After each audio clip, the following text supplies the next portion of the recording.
قرآن کریم، قرآن مجید یا قرآن شریف زبان القرآن الکریم۔ دین اسلام آوردنیا نظام کی بہتر مقدس کتاب ہے جس کے متعلق ہم مصباح سلام کے سچے پیروکاروں کا اعتماد ہے کہ ہی کلام الہی ہے اور اسی بنا پر یہاں انتہائی محترم و قابل عظمت کتاب ہے۔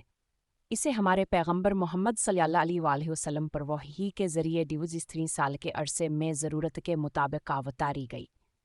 یہ ہے اللہ تعالیٰ کے مقرب فرشتے حضرت جبرائیل علیہ السلام لاتے تھے۔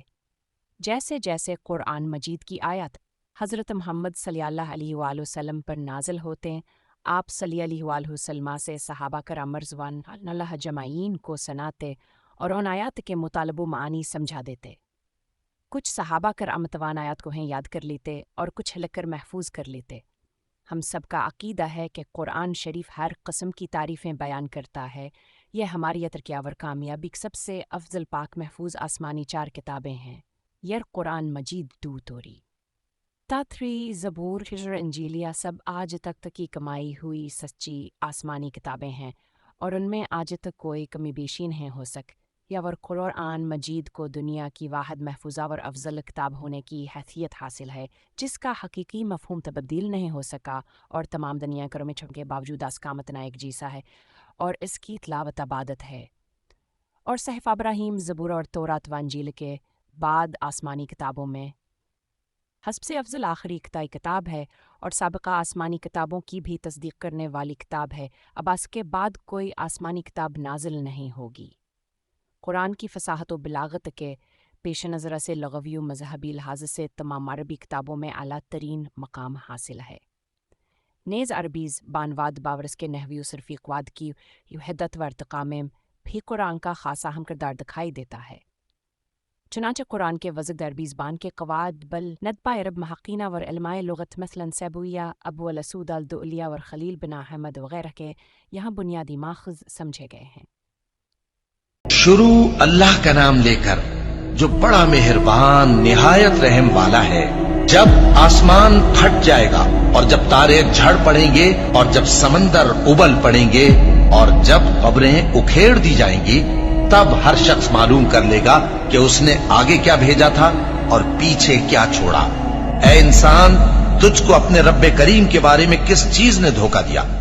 وہی تو ہے جس نے تجھے بنایا، پھر تیرے اعضاء کو درست کیا اور تیری قامت کو معتدل رکھا، جس صورت میں چاہا تجھے جوڑ دیا، مگر افسوس تم لوگ جزا کو جھٹلاتے ہو، حالانکہ تم پر نگہبان مقرر ہیں، یعنی معزز کاتبین۔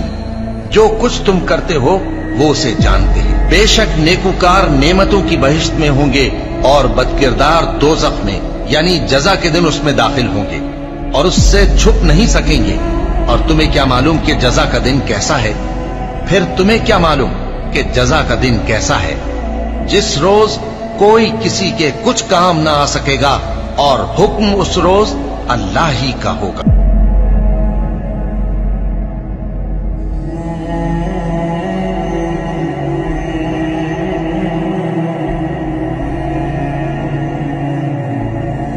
مومنو، تم پر روزے فرض کیے گئے ہیں جس طرح تم سے پہلے لوگوں پر فرض کیے گئے تھے، تاکہ تم پرہیزگار بنو۔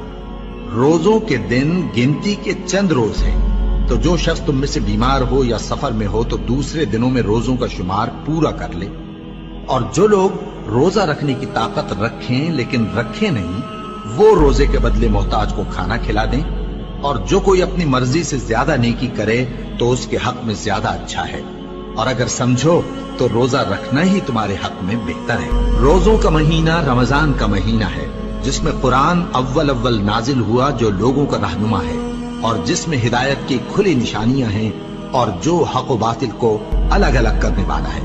تو جو کوئی تم میں سے اس مہینے میں موجود ہو چاہیے کہ پورے مہینے کے روزے رکھے، اور جو بیمار ہو یا سفر میں ہو تو دوسرے دنوں میں روزے رکھ کر ان کا شمار پورا کر لے۔ اللہ تمہارے حق میں آسانی چاہتا ہے اور سختی نہیں چاہتا، اور یہ آسانی کا حکم اس لیے دیا گیا ہے کہ تم روزوں کا شمار پورا کر لو، اور اس احسان کے بدلے کہ اللہ نے تم کو ہدایت بخشی ہے تم اس کو بزرگی سے یاد کرو اور اس کا شکر کرو۔ اور اے پیغمبر، جب تم سے میرے بندے میرے بارے میں دریافت کریں تو انہیں معلوم ہو کہ میں تو تمہارے پاس ہی ہوں، جب کوئی پکارنے والا مجھے پکارتا ہے تو میں اس کی دعا قبول کرتا ہوں، تو ان کو چاہیے کہ میرے حکموں کو مانیں اور مجھ پر ایمان رکھیں تاکہ نیک رستہ پائیں۔ روزوں کی راتوں میں تمہارے لیے اپنی عورتوں کے پاس جانا جائز کر دیا گیا ہے، وہ تمہاری پوشاک ہیں اور تم ان کی پوشاک ہو۔ اللہ کو معلوم ہے کہ تم ان کے پاس جانے سے اپنے حق میں خیانت کرتے تھے، سو اس نے تم پر مہربانی کی اور تمہاری حرکات سے درگزر فرمائی، تو اب تم کو اختیار ہے کہ ان سے مباشرت کرو۔ اور اللہ نے جو چیز تمہارے لیے لکھ رکھی ہے یعنی اولاد، اس کو اللہ سے طلب کرو اور کھاؤ اور پیو، یہاں تک کہ صبح کی سفید دھاری رات کی سیاہ دھاری سے الگ نظر آنے لگے۔ پھر روزہ رکھ کر رات تک پورا کرو، اور جب تم مسجدوں میں اعتکاف بیٹھتے ہو تو ان سے مباشرت نہ کرو، یہ اللہ کی حدیں ہیں، ان کے پاس نہ جانا۔ اسی طرح اللہ اپنی آیتیں لوگوں کے سمجھانے کے لیے کھول کھول کر بیان فرماتا ہے تاکہ وہ پرہیزگار بنے۔